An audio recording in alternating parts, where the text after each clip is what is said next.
हिना साहब को तो छोड़ देना चाहिए था आरजेडी को।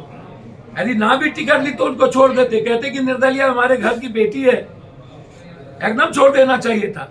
अगले बार आप गुलाब यादव को लड़ाए, इस बार आप टिकट दे के छीन लिए।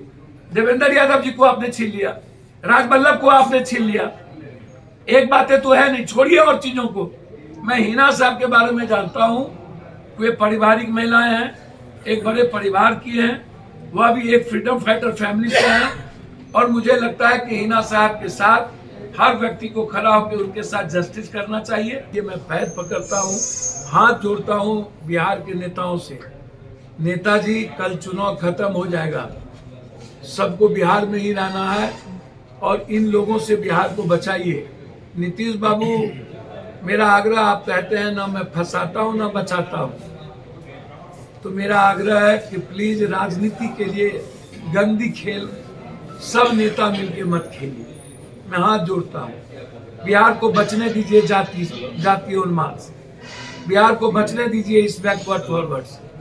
अब मत करिए प्लीज, एक मुंगेर की सीट के लिए इस तरह मत करिए। मैं आग्रह करूंगा ललन बाबू से, आपका इमेज बहुत अच्छा है ललन जी, प्लीज अपने सीटों के लिए इस तरह की, आपको सभी लोग वोट देंगे, दोनों दलों को सभी लोग, सब जात के लोग वोट देंगे।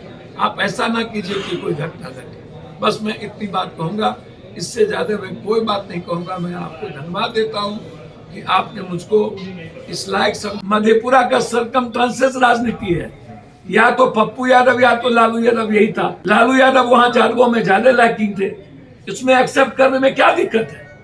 वो हमसे पहले 25 साल पैदा लिए, तो क्या दिक्कत है? उनको मौका मिला, जब उनको मौका मिला तो वो आप ज्यादा जादवों में एक्सेप्टेबल हुए, पप्पू यादव कम हुए। तो ये कहने में गलती स्वीकार नहीं करना चाहिए। वो लीडरशिप, वो लीडर नहीं रहे, वो संघर्ष नहीं किए कर्पूरी ठाकुर के बाद। औरों से मुझे नहीं मतलब है, लालू जी के रेस्पेक्ट में क्या दिक्कत है? तब भी मेरे लिए वो पिता की तरह थे, आज भी हैं, कल भी रहेंगे, जब तक वो हैं और वो एक्सेप्टेबल हैं। लेकिन पप्पू यादव सभी जाति वर्ग में एक्सेप्टेबल है। कन्हैया कुमार जी के लिए निश्चित रूप से 25 के बाद जो जिम्मेदारी हमको दी जाएगी, 18 के बाद झारखंड रहेंगे, उनका 1 तारीख को है। और जिस इलाके में मुझको लगेगा कि मुझे वहाँ जाना चाहिए और कन्हैया जी यदि आवश्यकता महसूस करेंगे तो अपने भाई के लिए वहाँ कैंप करेंगे, कोई उसमें दो बात नहीं। कन्हैया कुमार को हमारी छोड़िए, हमारी तो, हम तो मोटरसाइकिल पर न 7 महीना घूमे हैं, हम तो छत पर 27 दिन बिताए, हम तो मोटरसाइकिल पर घूमे, हमारा पैर डैमेज है, आप उठा के देख लीजिए। आपको नहीं है तो हम दिखा देते हैं आपको, देखिए पूरी पैर डैमेज है हमारी। लहर उसमें हम 2-2 बार बुलेट मोटरसाइकिल से चले हुआ, जो जलता है सलेंसर से क्या जहर होती है हमको पता है।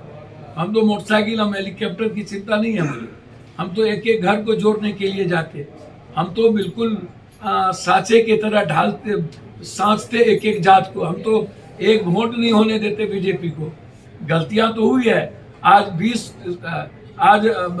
30 सीट 35 सीट इंडिया गठबंधन के खाते में होती। अहंकार को तो छोड़ना चाहिए, और नफरत का कोई जगह और राजनीति में दुश्मनी की कोई जगह नहीं होती है। और जो हुआ उसको छोड़िए, अब लोग मिल करके आगे जो है, जो रेस्ट बचा है, जहाँ भी हमारी जिम्मेदारी तय होगी हम वहाँ पर खड़े रहेंगे। अभी सीपीआई के लिए गए, सीपीएम के लिए गए, कांग्रेस वहाँ जहाँ पर खड़ी है वहाँ जो जिम्मेदारी है वहाँ मजबूती के साथ हम जा रहे हैं, जाएंगे। तो जो जिम्मेदारी दी जाएगी उसको, और वो जो बीत गई उस पर मैं कभी जाता नहीं हूँ, और वो मेरे जीवन का कोई अध्याय नहीं है। मेरे जीवन का अध्याय है राहुल गांधी जी को पीएम बनाना। राहुल गांधी जी इस देश की संविधान और लोकतांत्रिक मूल्यों की रक्षा के लिए आगे आएंगे।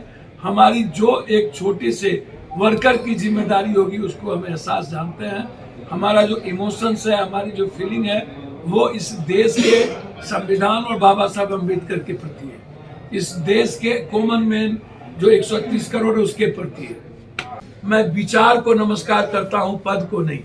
मर जाना मंजूर होगा, राजनीति छोड़ दूंगा मंजूर होगा, एक व्यक्ति को ठेस पहुंचा करके मैं वोट नहीं लूंगा। मरना मंजूर होगा। आनंद मोहन जी के बारे में मैंने स्पष्ट कहा था, मैं आज भी कह रहा हूं कि आनंद मोहन जी एक पॉलिटिकल, एक परिवार के, एक अब आप कहिए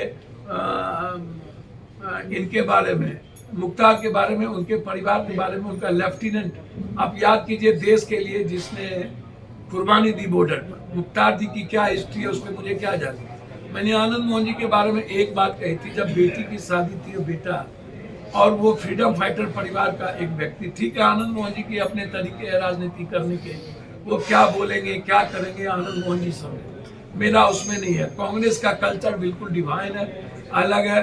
पप्पू यादव का कल्चर, एक बात आपको फिर कह रहा हूँ कि आनंद मोहन जी के अपने तरीके हैं जीने के, पढ़ने के, सबके अपने अपने तरीके होते हैं।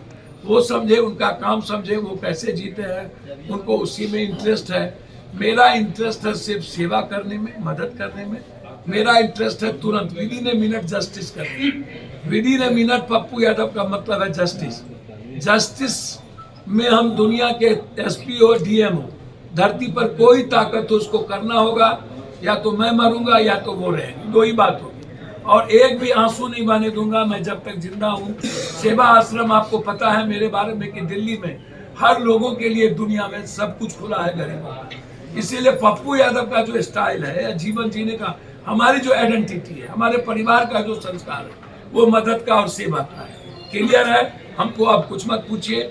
दूसरा, आप इतना जानिए कि आनंद मोहन जी की बेटी और बेटा की शादी में, कल के दिन इनकी बेटी की शादी होगी, ये भुलाएंगे तो निश्चित रूप से बेटी तो बेटी है, बेटा तो बेटा है, उसमें मैं कोई राजनीति नहीं करूंगा। जैसे साबुद्दीन साहब के परिवार, मैं आज भी कह रहा हूं कि हिना साहब पर्दे में रह करके जिस तरीके से उसने एक महिलाओं की मर्यादाओं का ख्याल आज भी रखा है, और जो शालीनता उसमें है वो बहुत कम महिलाओं में होती है। क्या करूं, साबुद्दीन साहब जाने के बाद उस परिवार को छोड़ दूं, उससे अलग हो जाऊं?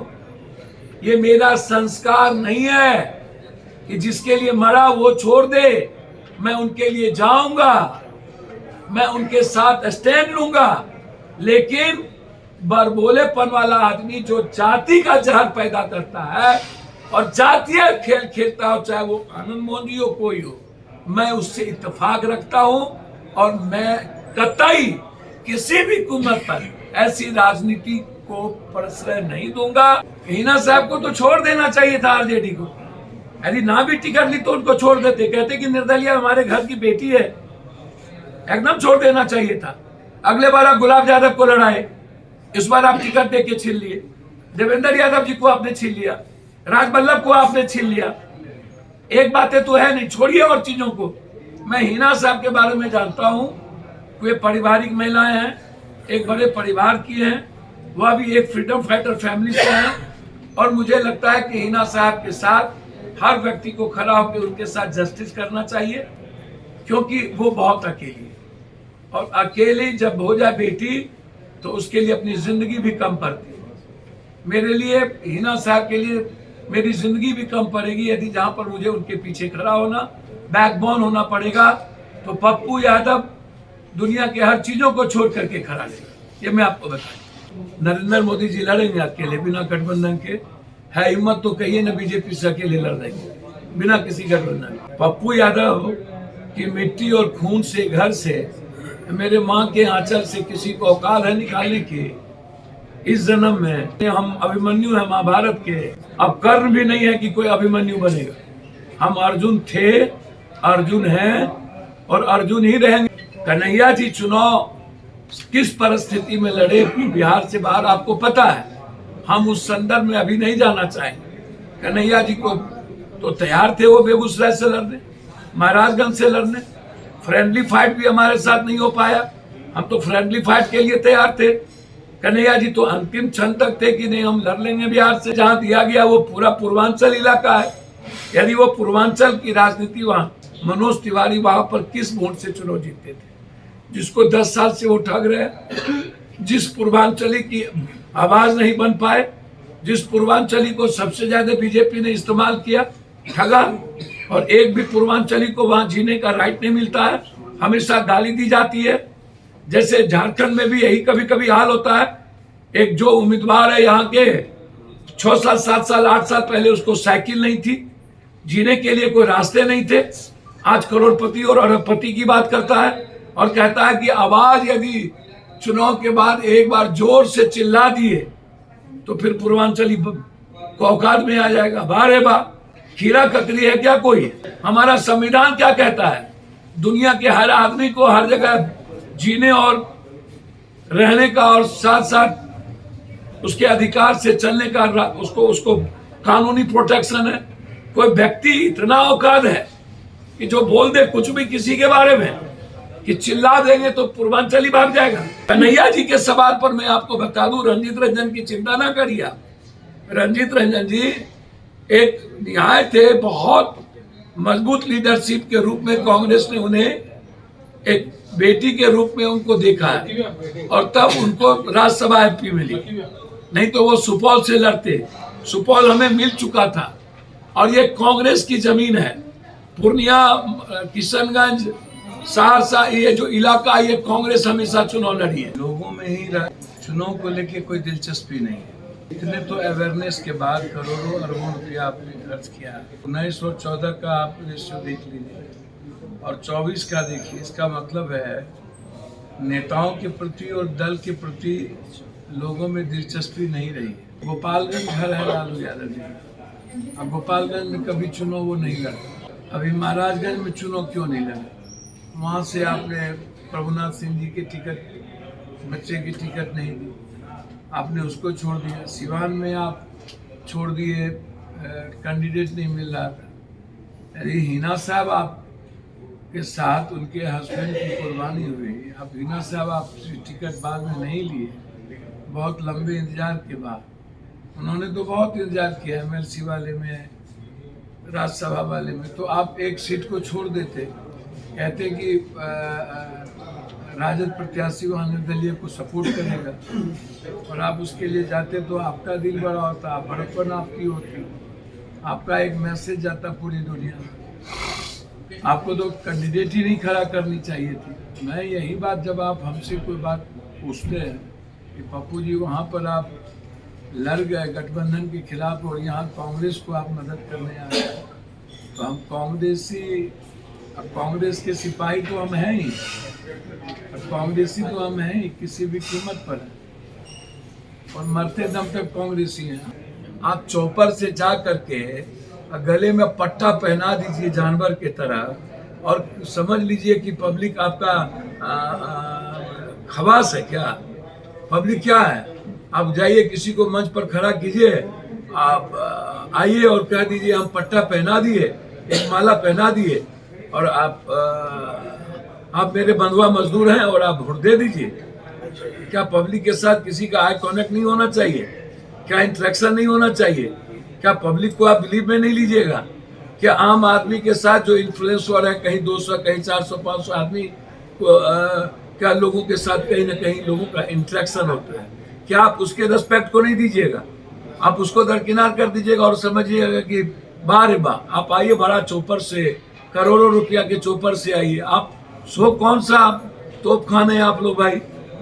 ठीक है, मैं मानता हूँ हिंदू मुसलमान या जातीय राजनीति को बहुत बढ़ावा मिले, लेकिन इस बार नहीं है।